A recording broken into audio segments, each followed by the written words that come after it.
Evolucionamos. Vea, escuche y comparta nuestros programas. Evolucionamos. Por medio de Facebook Live, aplicaciones, página web,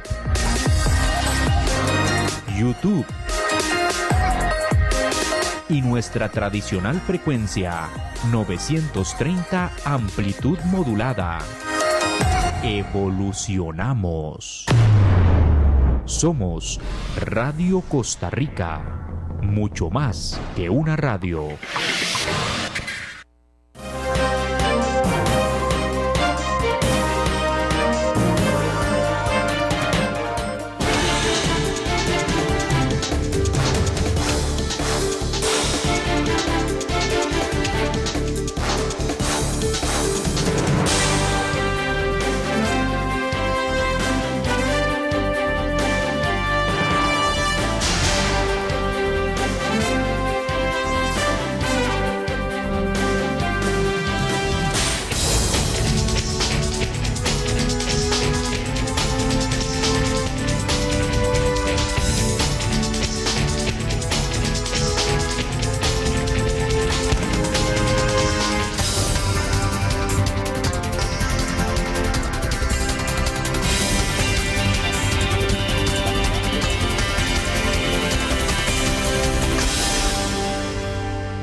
Hola a todos y todas, esperando que estén muy bien. Les saludamos desde el programa Pulso Global en nuestra transmisión número 6 de este 2021. Pulso Global es un espacio que busca analizar los principales acontecimientos, fenómenos y escenarios que acontecen en el panorama internacional, con el fin de brindarles a ustedes distintos insumos para que cada uno pueda construir su propio criterio. Les acompañamos como todos los jueves, Gerald Solano y Percy Rodríguez. Hola Percy, ¿cómo estás? ¿Qué tal, Gerald? Encantado de saludarte, un placer poder estar con todos ustedes una vez más en este espacio Pulso Global. Bien, bienvenidos, bienvenidas. Hoy estaremos conversando sobre el tema elecciones en Ecuador. Pero antes, tomémosle el pulso a los medios internacionales. Bueno, Percy, yo hoy traigo una noticia de la BBC Mundo intitulada Las razones de Bolivia para devolverle al Fondo Monetario Internacional un crédito millonario para enfrentar la pandemia.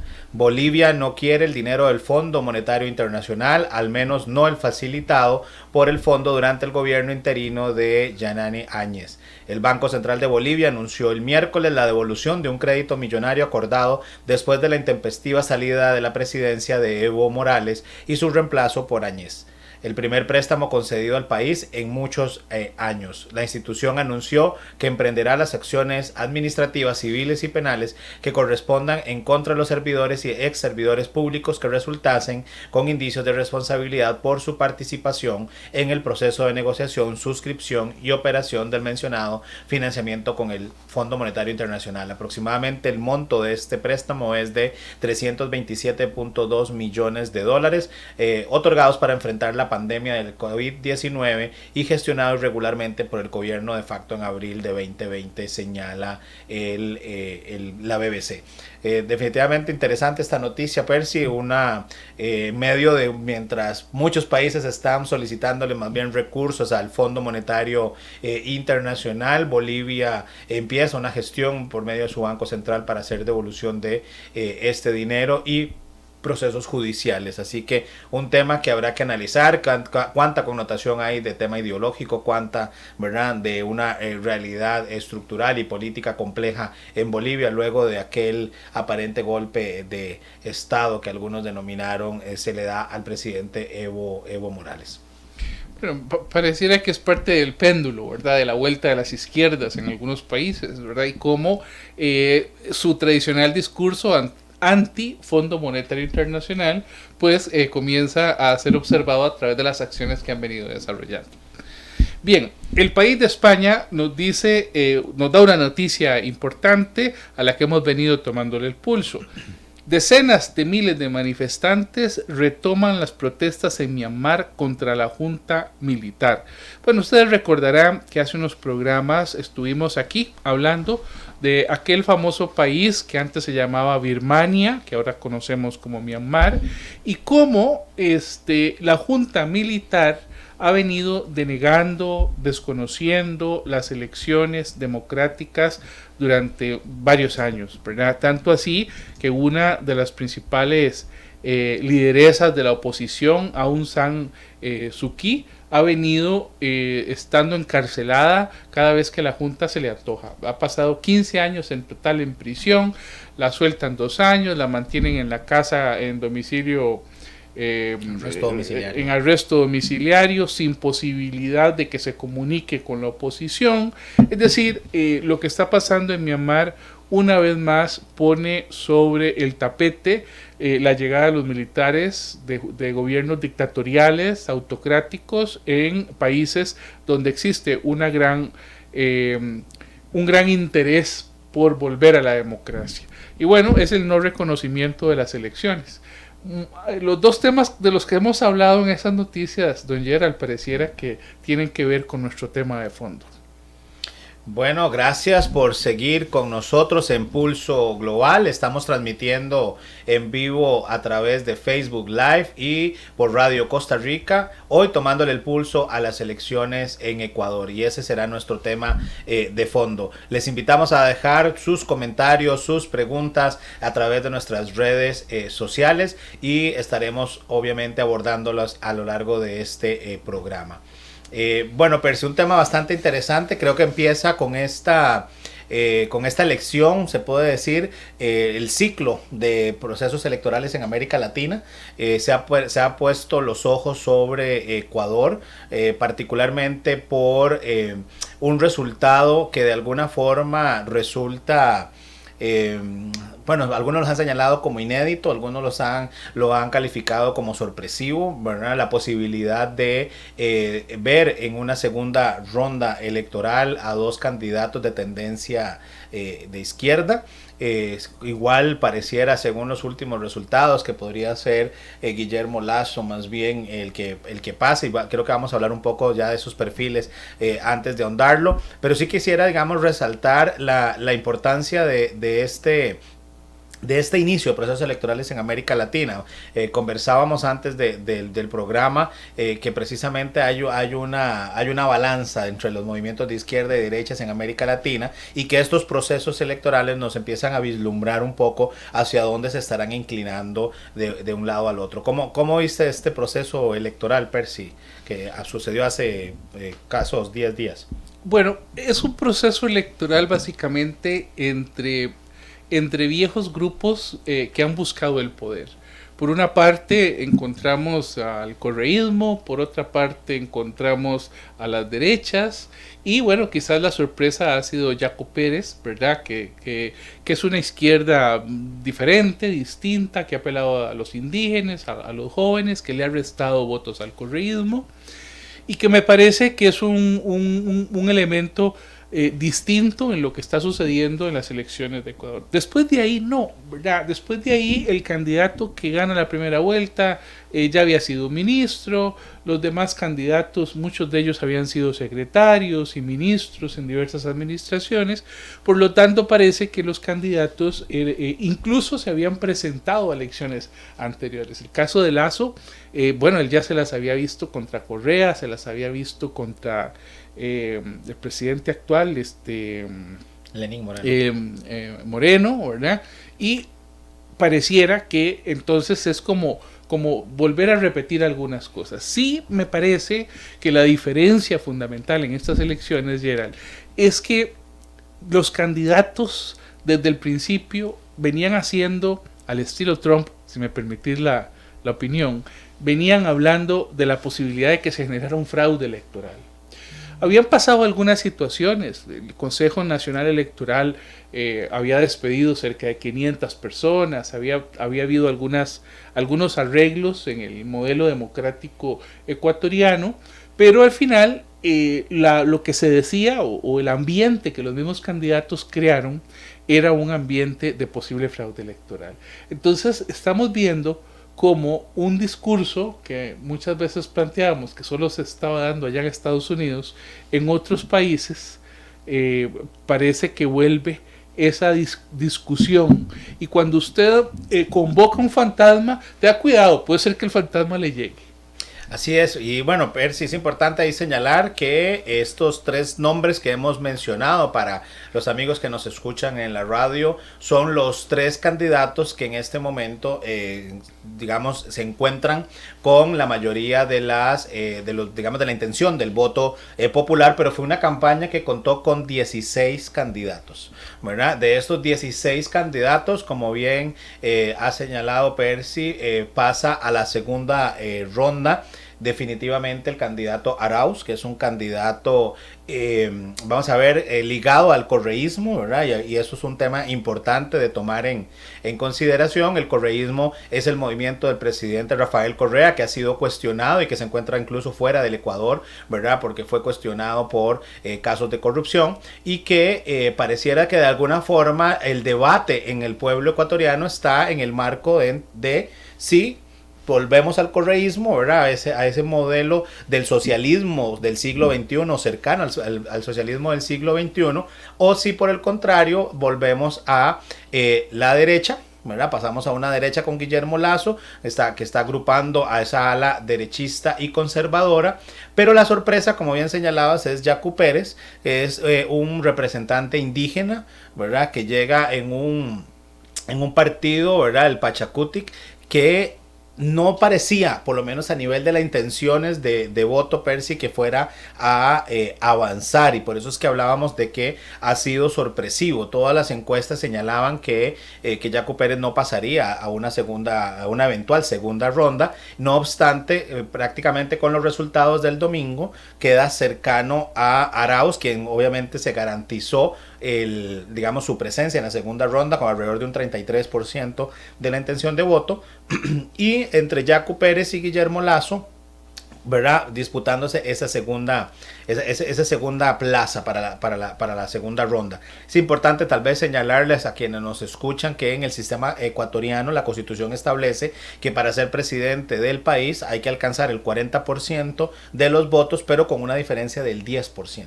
¿verdad? Y en este caso ninguno de los candidatos lo logra, y por ello es que estaremos en una segunda ronda en el mes de abril. Aquí, digamos, lo interesante es que hay unas posiciones, Percy, vamos a ver, similares en el caso de Arauz y de Yacu Pérez, ¿verdad?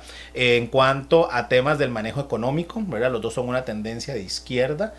Sin embargo, Pérez es un poco más, se podría decir, progresista en materia social, en temas de derechos humanos, lo cual definitivamente va a marcar una diferencia, digamos, en el electorado. Mientras que por su parte Guillermo Lasso, que ya es un, ¿verdad?, reconocido político, que ya ha intentado llegar a la presidencia en otras ocasiones, está agrupando, ¿verdad?, a esa ala más conservadora, ¿verdad?, y siendo de alguna forma hasta incluso liberal en algunos temas económicos, pero muy conservador en, digamos, en lo social. Y de ahí entonces es tal vez lo que algunos analistas han también señalado, de si se está de alguna manera conforme con el modelo del correísmo y por eso se le va a dar la oportunidad de regresar con Arauz, o si por el contrario, ¿verdad?, se quiere un cambio en esta forma de gobernar y pasar nuevamente a la derecha.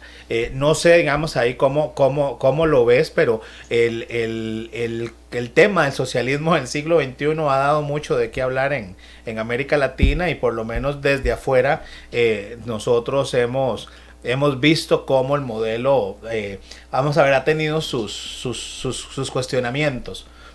Sí, bueno, Andrés Arauz, que es quien va encabezando, ¿verdad?, quien gana la primera vuelta, como decías vos, con casi el 33% de los votos, se ha lanzado por un partido que es la Unión por la Esperanza, que une dos grupos. Une el grupo llamado el Centro Democrático, ¿verdad?, que era un partido, digamos, del lugar donde él fue incluso gobernador, en Guayas, ¿verdad?, de tendencia de izquierda, y también une el partido Fuerza Compromiso Social, que son los seguidores de Correa. Y en este sentido, recordemos que Andrés Arauz Galarza, de 36 años, un político relativamente joven, que había sido secretario de planificación, subsecretario de la planificación del buen vivir, como le llaman en Ecuador, que había sido también ministro, coordinador del grupo, de la Secretaría de Conocimiento y Talento Humano, en la administración de Correa.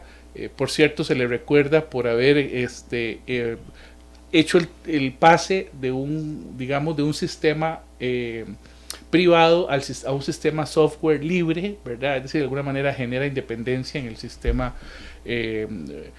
gubernamental en términos tecnológicos, y había sido incluso ministro de Cultura y Patrimonio Cultural en algún momento. Entonces, digamos que es el delfín del correísmo.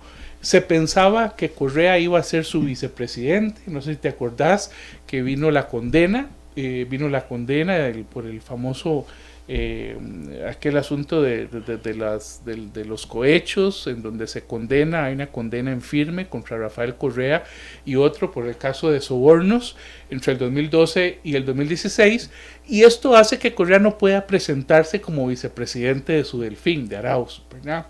Bueno, al final Arauz pone a otra persona experta en comunicación para que lo acompañe en la parte como candidato a la vicepresidencia, y gana la primera ronda con casi el 33% de los votos. Bueno, perfecto. Es interesante porque Andrés Arauz es un economista. La formación de él también es en la parte económica. Se había graduado de la Universidad de Michigan y también de Flaxo. ¿Qué perfil más interesante?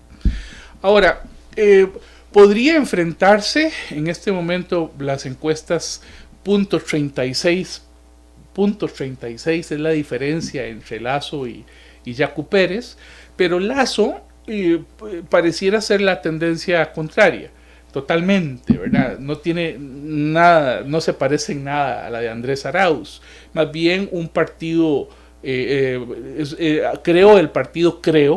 creo, además se unió con el Partido Social Cristiano, ¿verdad? Como vos dijiste, es un liberal, conservador, empresario, banquero, pero banquero de verdad, ¿verdad? Él tiene acciones en el Banco de Guayaquil, fue gobernador de Guayas, fue embajador itinerante de Ecuador, pero había estado trabajando en diversas empresas, incluso había estado trabajando con la Coca-Cola en Ecuador. Así que tiene, digamos, es visto como un elemento muy de derecha en un país que ha sufrido con los banqueros. Es decir, ya para el año 2000, uno de los presidentes que se había unido a los grupos banqueros en un tema de corrupción que fue terrible, había generado la movilización de los indígenas, había generado la movilización de los campesinos, y en el año 2000 cerca de 2 millones de ecuatorianos se vieron obligados a emigrar a partir de las crisis que habían tenido con los problemas de la unión entre el gobierno y algunos bancos. Entonces, este tema, digamos, de ser el representante de los banqueros, de la parte económica de muy de derecha, no le ha ayudado mucho a Guillermo Lasso. Pero mira, él había sido candidato contra Correa y había sacado un 28% de los votos. Un 22 o 23%. Había sido candidato contra Lenín Moreno en el 2017 y había tenido una proporción de un 28%. Y resulta que ahora está cerca del 20%. Ahora ve qué interesante. Si sumas, lo dijiste muy bien, los votos de Guillermo Lasso con los de Yacu Pérez, que es la sorpresa sin duda que llega, tenemos un 40 y pico %. Es decir, el voto anticorreísta parece ser mayor en Ecuador, contra el 32-33% de Arauz, ¿verdad? Entonces uno podría pensar que Yacu Pérez, con este partido nuevo, ¿verdad? El Pachacuti, es un partido con bases indígenas. Él fue presidente de la Confederación de Pueblos de la nacionalidad Quechua. Además fue presidente de la Coordinadora Andina de Organizaciones Indígenas. Pero ve que interesante, Yacu Pérez un abogado, ¿verdad? Los otros dos son economistas. Yacu Pérez se enfrentó al gobierno de Rafael Correa apoyando a los indígenas y también participó en las manifestaciones de octubre en el 2019 contra el gobierno de Lenín Moreno. Es decir, Yacu Pérez ha hecho nombre, ha hecho fama, enfrentándose aférrimamente al gobierno de Correa primero, ¿verdad? Y recordemos que Arauz fue uno de los ministros de Correa, fue maltratado además por Correa, se le expulsó a su esposa del país, pasaron muchas cosas, después su esposa murió, bueno, pero Yacu Pérez se enfrenta a Correa y recientemente se enfrenta a Lenín Moreno, que había sido vicepresidente de Correa, ¿verdad? Se habían peleado, al final se había unido más al Fondo Monetario Internacional a partir del 2017-2018, y en el 2019 hay un gran movimiento indígena que tal vez nuestros oyentes recordarán cuando muchos indígenas marcharon hacia Quito y el gobierno tuvo que salir huyendo hacia Guayaquil, ¿verdad? Es decir, fue parte de lo que de la huida, si se quiere, de la capital, porque los indígenas estaban llegando a la capital en una larga trayectoria. Bueno, en esas manifestaciones había estado precisamente Yacu Pérez, guardatambel, al frente de la Coordinadora Andina de las Organizaciones Indígenas. Entonces, es un elemento, un tipo que llega con mucho apoyo popular, y ahora lo que se está definiendo es qué va a pasar. ¿Qué va a pasar luego? Pero hablaremos un poco de eso más adelante. Sí, definitivamente la figura de Yacu Pérez es interesante, ¿verdad?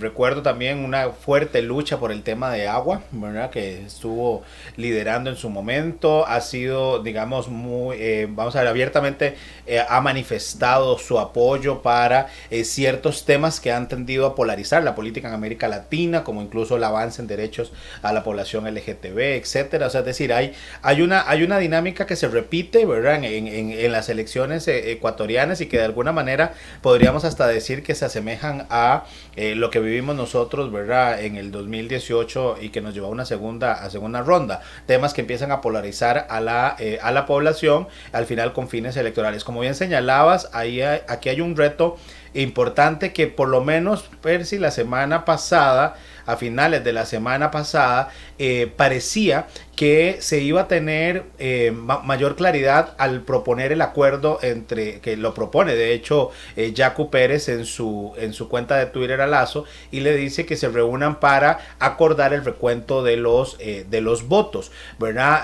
Hay una reunión que de hecho, si no me falla la memoria, fue el viernes pasado, y en esta reunión ambos candidatos logran un acuerdo para que se realice un recuento parcial de votos, ¿verdad? Eso sí, una revisión del 100% de las actas en lo que es la provincia de Guayas, que es la más grande del país, y en el 50% de las actas de las otras 16 de 24 provincias del país. Esto que, como bien señalabas, con este discurso del tema de fraude o posible fraude electoral, y que de alguna manera volvemos a lo que hemos analizado desde Pulso Global, ¿verdad? Este discurso del fraude pareciera que empieza cada vez a ser más la constante en los procesos electorales, cuando estos de alguna manera, ¿verdad?, parecieran no ser afines, digamos, al resultado que uno espera. Sin embargo, Percy, en la historia y la larga y triste historia de América Latina, el tema de los fraudes electorales ha sido también una constante, ¿verdad? O sea, no es tema, para nosotros no es tema nuevo. Creo que para los Estados Unidos sí era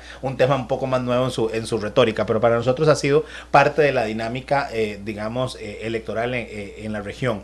Pero aquí el gran reto que ahora pareciera estar es que hay algunas... vamos a ver, algunas indisposiciones. Está un poco molesto Yacu Pérez con lo que él dice, una supuesta imposición de condiciones por parte de Lazo, ¿verdad?, para asegurar ciertas cantidades de recuentos, y por qué 100% en una provincia y 50% en otras, ¿verdad? De no lograrse este acuerdo, y que era lo que vos estabas señalando, estaríamos entonces en un proceso que va a llegar el segundo candidato va a llegar muy débil, ¿verdad? O sea, es decir, si Yacu Pérez y Lasso no logran llegar a un acuerdo para que el correísmo no llegue a la presidencia, muchos lo que han señalado es que prácticamente Arauz sería el próximo presidente de Ecuador en esa segunda ronda, que por cierto se hará el 11 de abril, ¿verdad? Entonces, ahí es un tema interesante, y digo que es interesante porque no sé en este momento cómo lees esa posible alianza en caso de que se diera entre Yacu Pérez con una tendencia de izquierda y un Guillermo Lasso liberal conservador, ¿verdad? O sea, es decir, tener con una cohesión para llegar a la segunda ronda es más fuerte, y ves, es más fuerte sacar al correísmo, ¿verdad? Evitar que llegue el correísmo a la presidencia y que eso es lo que los va a unir, o habrán divisiones importantes en temas puntuales que haga que, por supuesto, se mantenga un bloque importante, pero no, digamos, no la totalidad. Además, históricamente las segundas rondas tienden a contar con porcentajes importantes de abstencionismo. Sí, bueno, acordate que en el caso del modelo político y electoral ecuatoriano, el voto es obligatorio.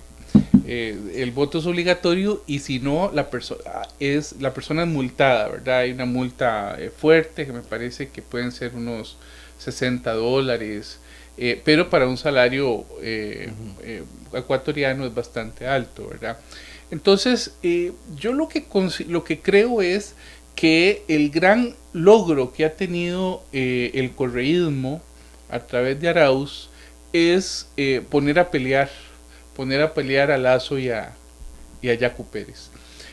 Cuando se observó que las elecciones estaban para el segundo lugar estaban tan cercanas entre Lasso y Yacu, el mismo Arauz invitó a que se hiciera un conteo de todos los votos, y que él no tenía problema en eso. Y me parece que Lasso cayó en el juego. Yacu Pérez en algún momento hizo la misma convocatoria, y lo que iba a pasar era lo que se veía venir. Es decir, los dos candidatos que probablemente podían unir sus votos contra el correísmo se iban a desangrar en un conteo voto a voto. Y en un conteo voto a voto, el gran ganador es Arauz. Es decir, eso a mí no me cabe la menor duda. Es decir, Arauz es el que va a resultar, digamos, con la mayor cantidad de votos. Tal vez para explicarle a nuestros oyentes en qué consiste el voto facultativo, ¿verdad? El voto facultativo es un voto que se le permite a las personas mayores de 65 años y a las personas entre 16 y 18 años, que no necesariamente su voto es obligatorio. Es decir, tienen la facultad de ir o no ir a votar y no se les cobra una multa. En cambio, las personas entre 18 y 65 años, si no votan, ¿verdad? Son multados con un 10% del salario básico unificado, que vienen siendo como unos $40. Y si son nombrados como miembros de las juntas receptoras de votos y no llegan, tienen que pagar $60, ¿verdad? Que estamos hablando, digamos, de un porcentaje alto en el caso de los ecuatorianos. Así que, ni modo, me parece a mí que para el próximo 11 de abril todo pareciera indicar que se va a confirmar a Arauz como presidente de El Salvador. Es decir, es el regreso de Ecuador, perdón, es el regreso del correísmo. No veo cómo las dos tendencias, es decir, se vayan a unir, porque los indígenas que votaron por Yacu Pérez no son afines a las derechas, a los banqueros, a Lasso, ¿verdad? Y ellos más bien, me parece a mí, porque tampoco van a ir a votar por Correa, aunque algunos sí, me parece que van a votar de forma nula, y vamos a ver el voto nulo con una tendencia muy alta. Sí, algo que preocupa y que llama, digamos, la atención, por lo menos, y es importante traerlo a la mesa de análisis, es los posibles escenarios, ¿verdad? Se ha criticado mucho el tiempo que ha durado el Consejo Nacional Electoral para digamos, ratificar o no quién va a esa segunda ronda. Incluso lo escuchaba un día, ayer o anteayer, en un medio internacional a la presidenta del Consejo Nacional, y le hacían precisamente esta pregunta, ¿verdad? ¿Por qué ha tardado tanto? Y ella daba algunas explicaciones tratando de justificarlo en el marco de lo técnico. Sin embargo, esto, digamos, demuestra definitivamente que más allá de la crisis económica y sanitaria que está viviendo el Ecuador y que fue parte de las discusiones en la campaña política, hay una crisis de legitimidad fuerte digamos, en el país, y que esto entonces conlleva también a esa desconfianza en si la institucionalidad está de alguna manera también propiciando que el correísmo regrese digamos, al poder. Y entonces queda como esa duda de ese rol, aunque obviamente se ha desmentido por parte del Consejo Nacional, lo han de alguna manera tratado de hacer así ver la misión de observadores internacionales. Sin embargo, bueno, es otro tema que también se puede discutir, la credibilidad de las misiones de observación de la OEA, que han tenido cuestionamientos a lo largo de América Latina, pero que en el caso también de lo que decida el Consejo Nacional Electoral, podría haber una explosión social. O sea, los movimientos indígenas ya han hecho, digamos, manifiesto que si no es Yacu Pérez, ellos prácticamente decían, vamos a tener en el inmediato plazo tensiones sociales que van a explotar. O sea, es decir, esto podría terminar siendo bastante complejo. Yo creo que de ahí es la importancia y la presión que han recibido tanto Yacu Pérez como Guillermo Lasso para buscar la forma de llegar a un acuerdo y poder, digamos, presentarse a la elección con uno u otro candidato un poco más sólido. Yo coincido que definitivamente los votantes de Yacu Pérez y el grueso del movimiento indígena va a ser difícil que se pueda aglutinar bajo la figura de Guillermo Lasso. No sé qué tanto, y ahí te pregunto a vos por tu expertise político, Percy, qué tanto los liberales o conservadores sí pudieran acercarse a Yacu Pérez en una agenda. O sea, yo veo más difícil que el movimiento indígena se una a los liberales conservadores, pero creería que los banqueros y empresarios, por otro tipo de intereses, se puedan acercar aparte de la agenda. Sí, yo siento que sería también difícil, porque, vamos a ver, son conservadores, que uno esperaría que fueran liberales, ¿verdad? Liberales en las ideas, pero en realidad todavía son grupos sumamente conservadores en lo económico. Perdón, en lo social, en las políticas sobre derechos humanos, sobre una nación pluricultural, pluridiversa, sobre temas de LGTB. Es decir, son grupos muy conservadores que podrían ver en temas aborto, divorcio, podrían ver en Yacu Pérez una figura ideológica que no les convenga a sus intereses conservadores. O sea, en eso es más conservador el correísmo que Yacu Pérez. Por así lo veo yo. Entonces vas a ver algo como lo que se vio en Costa Rica, ¿verdad? Que de repente un tema que no tenía que ver con la política, ¿verdad? Como era el aborto, digamos, ese tipo de temas, al final fue el motivo para que mucha gente fuera a votar. Entonces yo no veo por ninguno de los dos lados, es decir, no veo ni a la gente de Yacu votando por los banqueros, ni a los de derecha y banqueros votando por el tema conservador, porque si fueran banqueros, digamos, y fueran liberales, no solo en lo económico, sino también en ideas, entonces sí los vería votando a Yacu Pérez. Ahora, y no lo ves en una, vamos a ver, porque ahorita que lo mencionabas pensaba, bueno, pero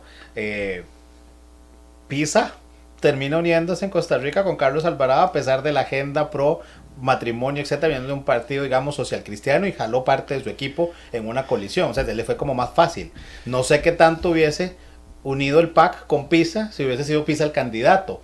Pero en este caso pareciera que por el tema podrían ponerse de acuerdo, más tal vez en lo económico, entre partidarios de Lasso con Yacu Pérez de candidato, tal vez no en el tema de agenda social. Acuérdate que uno de los cuestionamientos que hizo Pisa fue que no se podía avanzar en el tema del aborto, pero sí en el tema del matrimonio, ¿verdad? Porque ya lo había resuelto la Corte Interamericana. O sea, es decir, no será una dinámica, digamos, similar entre si fuese el candidato Yacu Pérez y el partidario de Lasso puedan ver la oportunidad, que yo veo más difícil los de partidarios de Yacu hacia Lasso.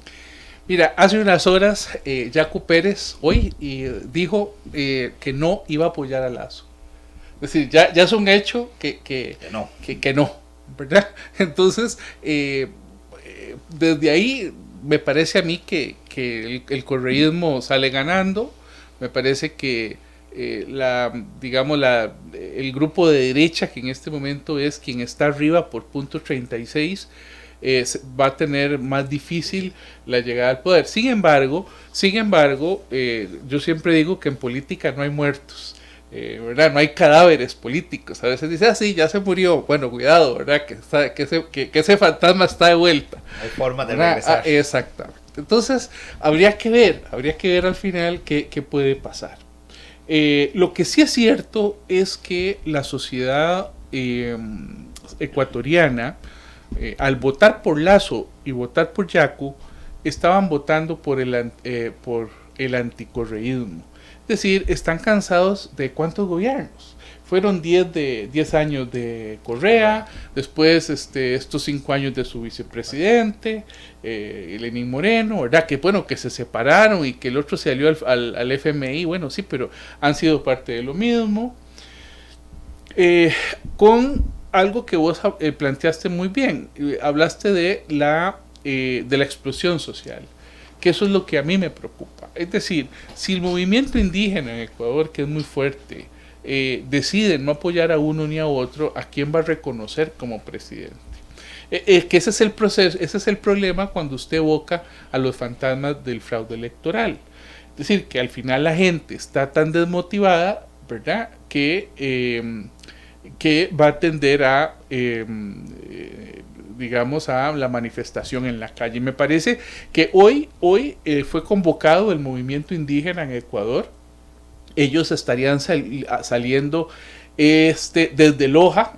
Desde Loja están saliendo, hoy es 18, ayer salieron desde Loja, pasan por Azuay. Azuay es la tierra precisamente del candidato Yacu Pérez.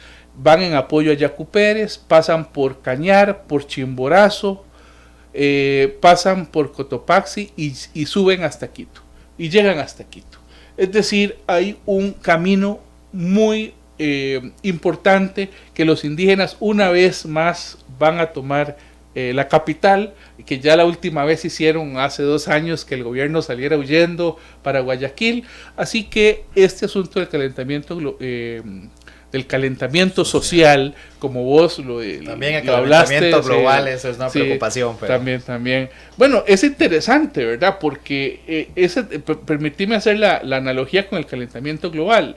Si hay una sociedad que ha incorporado en su constitución el tema de la naturaleza, ha sido Ecuador, pero ha sido a partir de las crisis de los grupos extranjeros que se han adueñado del petróleo, de los minerales, de los ríos, que han contaminado el Amazonas, ¿verdad? Porque acuérdense que en la frontera está parte del nacimiento del Amazonas. Entonces ha sido una sociedad que a mí no me extraña que votara a la izquierda, porque veamos la otra suma, ya no el anticorreísmo contra el correísmo, veamos la suma de las izquierdas. Estamos hablando de que más de un 53% de la población votó por la izquierda. Eso nos permite ver otro giro, además de Bolivia, otro giro a la izquierda en América Latina. Eso también no tiene que asustarnos, es decir, porque a veces cuando se habla de la izquierda, ahí viene el lobo, ¿verdad? Todo el mundo se asusta, y pareciera, es algo que yo aprendí desde que estaba en el colegio, me lo decían mis padres, este asunto de la política es un péndulo, ¿verdad? Hoy están unos, mañana están los otros, después se devuelve el poder, y el poder va de un lado para otro. Yo hice un estudio hace tal vez unos 20 o más años para la Fundación Konrad Adenauer, en donde planteaba en ese estudio con otro colega que en Costa Rica lo que han habido son 2 partidos políticos desde la independencia. Desde 1824, para ponerlo así. De 1824 hemos tenido 2 partidos políticos. Antes no habían partidos políticos como tales, habían candidaturas. Pero digamos que a partir de 1889 nosotros logramos probar cómo lo que han habido son escisiones de partidos. Véalo usted con el bipartidismo en Costa Rica, ¿verdad? Estaba la unidad, estaba Liberación, pero la creación del PAC no es algo que nació por ahí, sino que fue una decisión de Liberación, ¿verdad? Otón Solís finalmente y el padre, no, perdón, el escritor, el periodista Alberto Cañas sale del Partido de Liberación Nacional. Entonces hay una decisión, y lo que hemos visto en la historia de Costa Rica desde 1889, eso lo probamos nosotros en ese estudio hace más de 20 años, era que lo que ha habido en Costa Rica han sido dos partidos políticos. Bueno, hay otra cosa que a mí me llama mucho la atención del modelo político ecuatoriano, y es que a diferencia de Costa Rica, en donde tenemos tres poderes, ejecutivo, legislativo y judicial, en Ecuador hay 5 poderes, es decir, elevados a poderes, a funciones del Estado, le llaman ellos.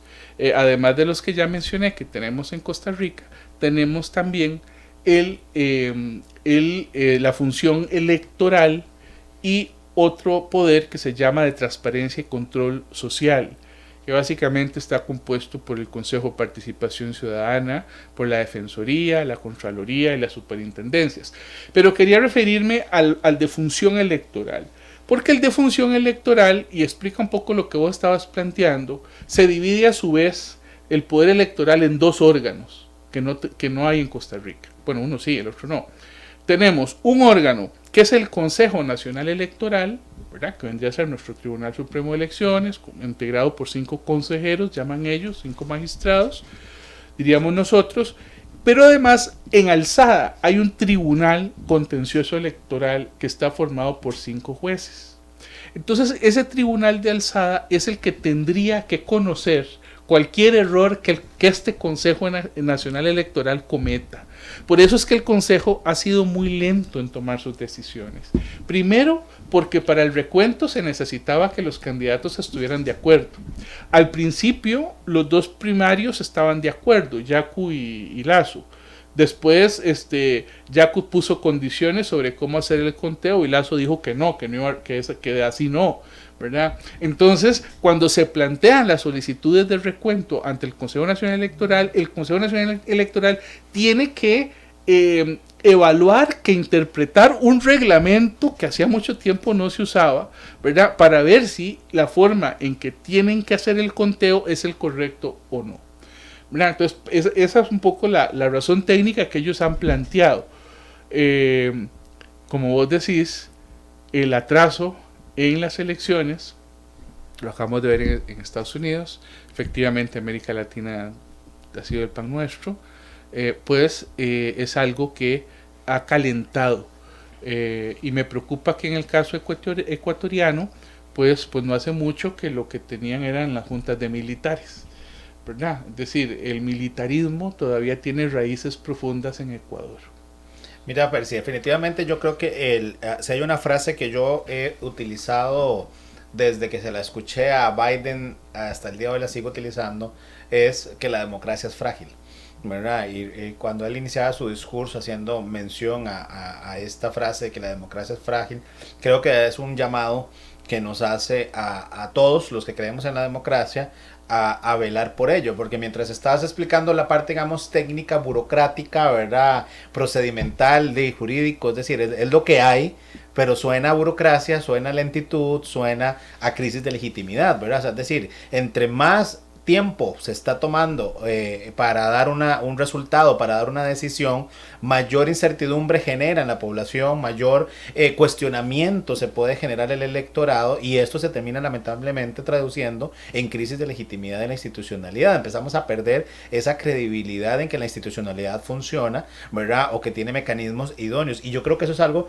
que no es solo ajeno a la sociedad, digamos, ecuatoriana, lo estamos viviendo también, digamos, nosotros en el resto de la región, ¿verdad?, y incluso el mundo, ¿verdad? Yo en algunos espacios he dicho que este tema tal vez de las redes sociales, ¿verdad?, y que los temas son casi como, hay una inmediatez de los temas y de las discusiones, hacen también ver en el electorado que todo es igual, ¿verdad?, y que incluso las decisiones políticas también van en esa misma línea, al igual que las respuestas, y hay respuestas que son, digamos, mucho más lentas o tomarían mucho más tiempo poder llevarlas a cabo, y creo que acá, más que que ir dándole tranquilidad al electorado ecuatoriano. Lo que pareciera es, como bien señalas, que la olla de presión cada vez está teniendo más presión.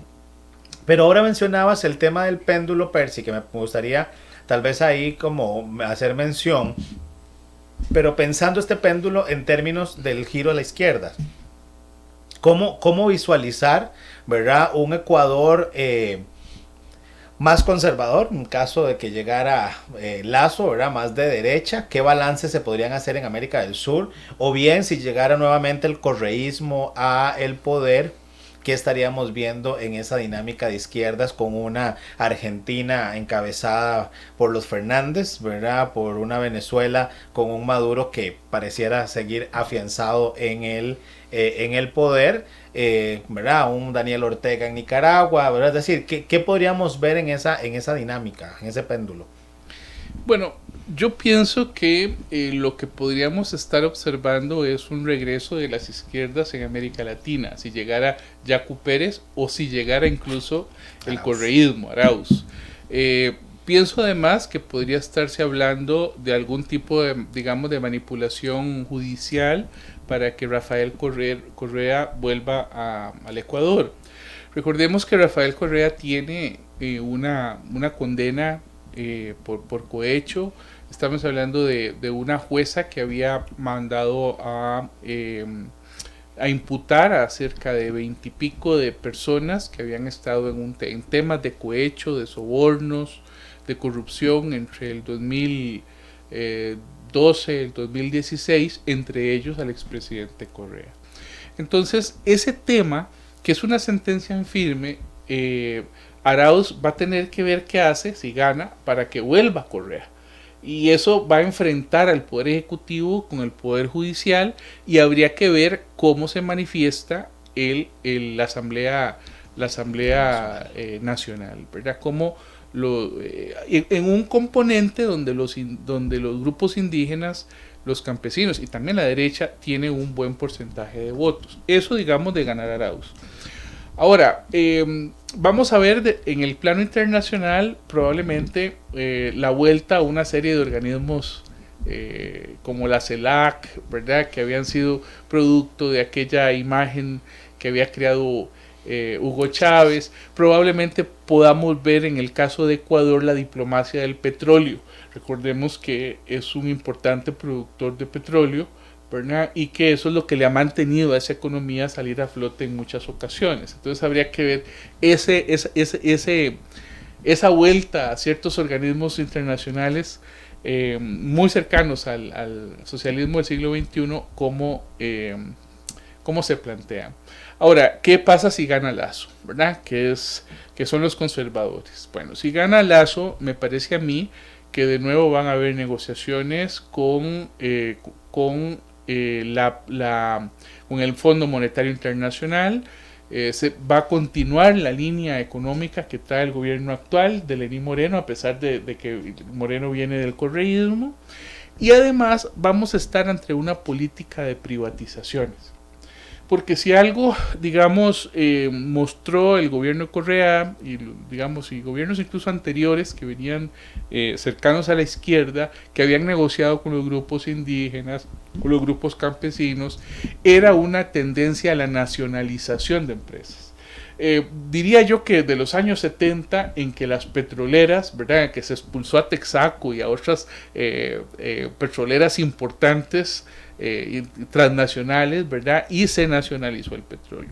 Entonces pudiera ser que con Lasso lo que se vea más bien es la tendencia a que algunas empresas estatales, las empresas eléctricas, las empresas del agua, no creo que la petrolera, pero bueno, podríamos ver otras empresas, ¿verdad?, que son estatales, puedan pasar a manos privadas. Entonces ese modelo económico me parece que sí se va a implementar si llega Lasso.